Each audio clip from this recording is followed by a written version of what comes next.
সমস্ত প্রশংসা, সমস্ত গুণগান সেই মহান আল্লাহ তাআলার জন্য, যিনি আমাদেরকে বাংলাদেশে প্রচারিত বিভিন্ন অশ্লীল মিডিয়া থেকে মুক্ত রেখে পৃথিবীতে দুইটি স্থান, একটি হলো বাজার, আরেকটি হলো মসজিদ, একটি হলো নিকৃষ্ট, আরেকটি হলো উৎকৃষ্ট, যে আল্লাহ রাব্বুল আলামিন আমাদেরকে নিকৃষ্ট জায়গা থেকে দূরে রেখে পৃথিবীতে সবচাইতে উৎকৃষ্ট জায়গাতে আসার বসার পবিত্র কুরআন, পাশাপাশি সহিহ হাদিসের কিছু কথা বলার এবং শোনার, যে আল্লাহ রাব্বুল আলামিন আমাদেরকে পূর্বে থেকে তৌফিক দান করিতেছেন, করছেন, করবেন। ওই আল্লাহর জন্য শুকরিয়া বলি আলহামদুলিল্লাহ। এত নিয়ামত পাওয়ার পরও শুকরিয়ার স্পিরিট এত কম কেন? বলেন আলহামদুলিল্লাহ। দরুদ ও সালাম বর্ষিত হোক পৃথিবীর শ্রেষ্ঠ ব্যক্তি, পৃথিবীর শ্রেষ্ঠ নবী, পৃথিবীর শ্রেষ্ঠ রাসূল, যে ব্যক্তি আমাদের সাথে দুর্নীতি করেননি, চিটারি করেননি, বাটপারি করেননি, যিনি তার মুখ থেকে ইচ্ছাকৃতভাবে কোনো কথা বলেননি, যা আল্লাহ সুবহানাহু ওয়া তাআলা তাকে জানিয়েছেন, তাই আমাদেরকে তিনি জানিয়েছেন কিভাবে? ওই যে আল্লাহ সুবহানাহু ওয়া তাআলা সূরা নাজম ৩ এবং ৪ নম্বর আয়াতে বলছেন, ওমা ইয়ানতিকু আনিল হাওয়া ইন হুয়া ইল্লা ওয়াহয়ু ইউহা। আল্লাহ তাআলা বলেন, মহান আল্লাহ বলেন যে আল্লাহ সুবহানাহু ওয়া তাআলা জিবরাইলের মাধ্যমে মুহাম্মদ সাল্লাল্লাহু আলাইহি ওয়াসাল্লামকে যা জানিয়েছেন তিনি আমাদের নিকট তাই পৌঁছে দিয়েছেন। রাসূল সাল্লাল্লাহু আলাইহি ওয়াসাল্লাম বলেন, বাল্লিগু আন্নি ওয়ালাউ আয়া। পৃথিবীর মানুষ শুনো, তোমাদের নিকট যা জানা আছে তোমরা মানুষের নিকট তা পৌঁছে দাও। আল্লাহ তাআলা বলেন, যা তোমরা পৌঁছে দিবে, দলিল প্রমাণ সহ পৌঁছে দিবে। পৃথিবীতে 1% জমির জন্য যদি দলিল না থাকে, ভাই ভাইকে পিটাই, ভাই ভাইকে হত্যা করে, তারপর ছোট ভাই বড় ভাইকে মারে, সন্তান পিতাকে মারে, সামান্য দুনিয়াতে 1 কাঠা জমির জন্য। বলতে চাচ্ছিলাম, পৃথিবীতে যখন আপনি কোনো বাজার করবেন, 1 কেজি আলু কিনবেন, 1 কেজি পটল কিনবেন, 1 কেজি বেগুন কিনবেন, 1 কেজি লাউ মানে একটা লাউ কিনবেন, তখন আপনি ওই বিক্রেতার কাছে বারবার বলতেছেন যে ভাইজান, এগুলো কি ভালো হবে? এই বেগুনের ভিতরে কি পোকা হবে? এই বেগুন কি ভালো হবে? লাউ কি সিদ্ধ হবে? এটা আপনি বারে বারে যাচাই করেছেন জনাব, আপনাকেই বলছি। কিন্তু যা আমরা এখন করব আমল, আমলটা কত মূল্যবান। লাউ কিনে এনেছেন, লাউ খেয়েছেন, 2 ঘন্টা পর ওই লাউ শেষ হয়ে যাবে, কিন্তু আপনি যেখানে চিরস্থায়ী থাকবেন, ওই চিরস্থায়ী ওই পরকালের জন্য যে আমল আমরা করেছি, এই আমল কিন্তু আমরা যাচাই করি না। কথা বলেন, আমল যাচাই করতে হবে। হুজুর, হুজুর যত বড় টুপি দেখ, হুজুর যত সুন্দর পোশাক পরুক, হুজুর যত বড় জুব্বা পরে ওয়াজ করুক, হুজুরের কণ্ঠ অনেক মধুর, যদি কথা কোরআন হাদিসের না হয় ওই হুজুরের কথা মানা যাবে না। এটা আমি আক্তার বলে গেলাম। সম্মানিত উপস্থিতি, বলতে চাচ্ছিলাম আপনি পরকালের জন্য যা করবেন তা দলিল যুক্ত করতে হবে। দলিল যদি না থাকে ওই আমলের মূল্য নেই। আপনাকে একটা কথা বলি, আবু জার একজন সাহাবী ছিলেন। আবু জারকে আল্লাহর নবী মুহাম্মদ সাল্লাল্লাহু আলাইহি ওয়াসাল্লাম একটা ঘুমের দোয়া শিক্ষা দিয়েছিলেন।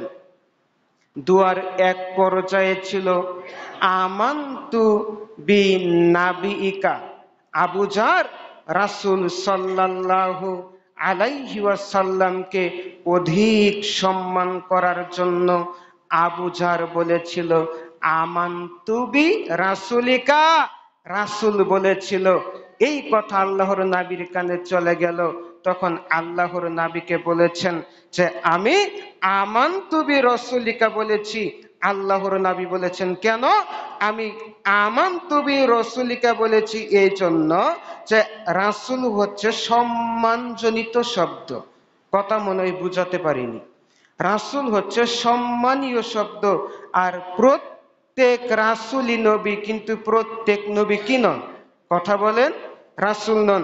তার মানে রাসূল বলেছে এতটুকুর জন্য আল্লাহর নবী আবু জারকে ঘুষি মারলেন, এতটুকুর জন্য। তো রাসূল শব্দ কি ভুল ছিল? কথা বলেন, ভুল ছিল না।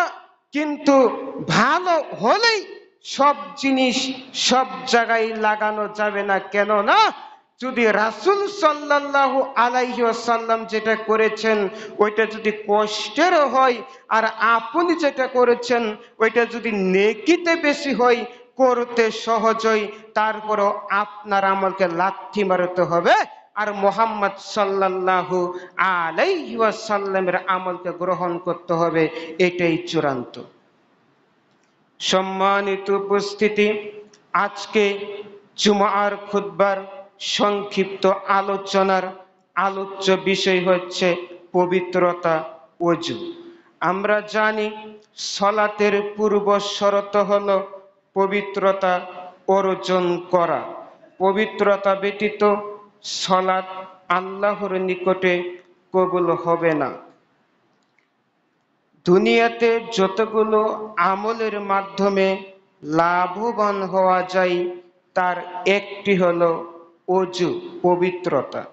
পবিত্রতা মানে এমন একটি গুরুত্বপূর্ণ একটি ইবাদত যেটা আপনি ওযু করার পরে সম্পূর্ণ সালাত আদায় করলেন। আর ওই সালাত সম্পূর্ণ হলো দোয়া মাসুরা বলতেছেন। এমন সময় যদি আপনি বায়ু নির্গত হয় আপনার, তাহলে পুনরায় ওযু করে পুনরায় প্রথম থেকে সালাত পড়তে হবে। কেননা আগের টুকু বাতিল, পরের টুকু বাতিল। কথা মনে হয় বুঝতে পারেননি। ওযু পবিত্রতা দুই ভাগে বিভক্ত। কয় ভাগে? কথা বলেন। দুই ভাগে বিভক্ত।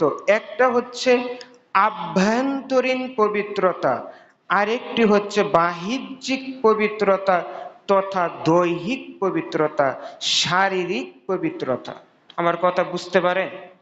একটা কি আভ্যন্তরীণ পবিত্রতা, সেটা হচ্ছে দেহের পবিত্রতা। তার মানে এক শ্রেণীর মুসল্লি আমরা ভেবে থাকি যে সুদ খাচ্ছি, ঘুষ খাচ্ছি, জেনা করছি, হারাম খাদ্য আমরা খাচ্ছি, তাই ওযু করলে পবিত্র হব। এ কথা ডাহা, মিথ্যা কথা। কথা বুঝেননি? আপনাকে বলতে চাচ্ছিলাম ওযুর মাধ্যমে শরীর পবিত্র হওয়া যায়, এ কথা সত্য। কিন্তু ওযুর মাধ্যমে ভিতরের যে অন্তর, এই অন্তর কিন্তু পবিত্র হবে না। আভ্যন্তরীণ পবিত্রতা হলো আপনার অন্তরকে শিরকি আকীদা, কুফরি আকিদা, বিদআতি আকিদা, যত তন্ত্র মন্ত্র আছে এই আকিদা থেকে বিরত থাকা হচ্ছে এই আভ্যন্তরীণ পবিত্রতা। আভ্যন্তরীণ অন্তরের পবিত্রতা হলো যে আপনি আল্লাহকে ভালোবাসবেন, আল্লাহ ব্যতীত আর কাউকে তত ভালোবাসা যাবে না। পৃথিবীতে যত কিছু আছে সব কিছুর চাইতে যাকে বেশি ভালোবাসতে হবে তিনি কে? আরো জুড়ে, আল্লাহকে বেশি ভালোবাসতে হবে। বলতে চাচ্ছিলাম সম্মানিত উপস্থিতি, আপনি অন্তর পবিত্র করুন। তার মানে রাসূল সাল্লাল্লাহু আলাইহি ওয়াসাল্লাম বলেন, আল্লাহর নবী বলছেন, লা ইয়াদখুলুনাল জান্নাতা জাসাদুন গুযিয়া বিল হারাম। আল্লাহর জান্নাতে ওই দেহ প্রবেশ করবে না যে দেহ হারাম মালে গঠিত। তার মানে সুদের টাকা দিয়ে যদি আপনার দেহ গঠিত থাকে ওই দেহ জান্নাতে প্রবেশ করবে না। ঘুষের টাকা দিয়ে আপনার দেহ গঠিত থাকলে ওই দেহ আল্লাহর জান্নাতে প্রবেশ করবে না। জনাব, আপনাকেই বলছি, আপনি সুদের টাকা দিয়ে যদি আপনি বাজারের বড় মাছ কিনে আনেন, ওই মাছ দিয়ে যদি ভাত খান, আর ভাত খেয়ে যদি আপনি সালাত আদায় করেন, আর সালাত আদায় করতে করতে যদি আপনার কপালে কালো দাগ পড়ে যায়, তবুও ওই সালাত আল্লাহর নিকটে কবুল হবে। হালাল ইনকাম, হালাল রোজগার থাকতে হবে। সে কারণে আব্দুল্লাহ ইবনে আমর রাদিয়াল্লাহু তাআলা আনহু বলেন, রাসূল সাল্লাল্লাহু আলাইহি ওয়াসাল্লাম বলেছেন, তোমার মাঝে যদি চারটি জিনিস থাকে, কথা বলেন কয়টি? চারটি জিনিস যদি তোমার মাঝে থাকে, তাহলে দুনিয়ার সব কিছু যদি তোমার মাঝখান থেকে হারিয়ে যায়, তারপরেও তোমার কোনো সমস্যা হবে না, তোমার কোনো ক্ষতি হবে না।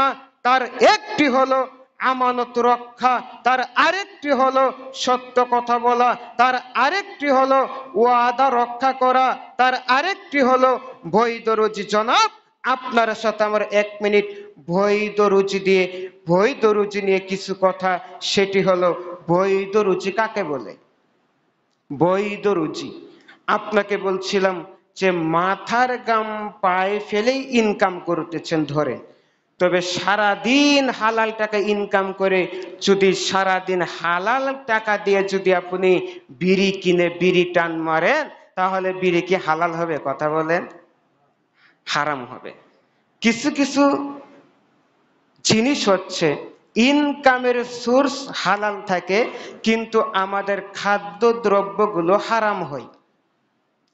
আপনি যদি আপনার হালাল টাকা দিয়ে মদ কিনে খান, তাহলে কি হালাল হবে মদ? হারামই থাকবে। এটা হচ্ছে এক প্রকার। আরেকটা হচ্ছে আপনি ঘুষের টাকা নিচ্ছেন, সুদের টাকা নিচ্ছেন, মানুষকে ধোঁকা দিচ্ছেন, ওই টাকা দিয়ে আপনি ইনকাম করছেন, ওই টাকা হচ্ছে আপনার রোজগার। আপনি ওই টাকা দিয়ে চাউল কিনে যদি ভাত রান্না করে খান, ওই ভাত খেয়ে ইবাদত করলে কিয়ামত পর্যন্ত সেজদা করতে করতে যদি কপালে দাগ পড়ে যায়, তবু আল্লাহ সেজদা কবুল করবেন না।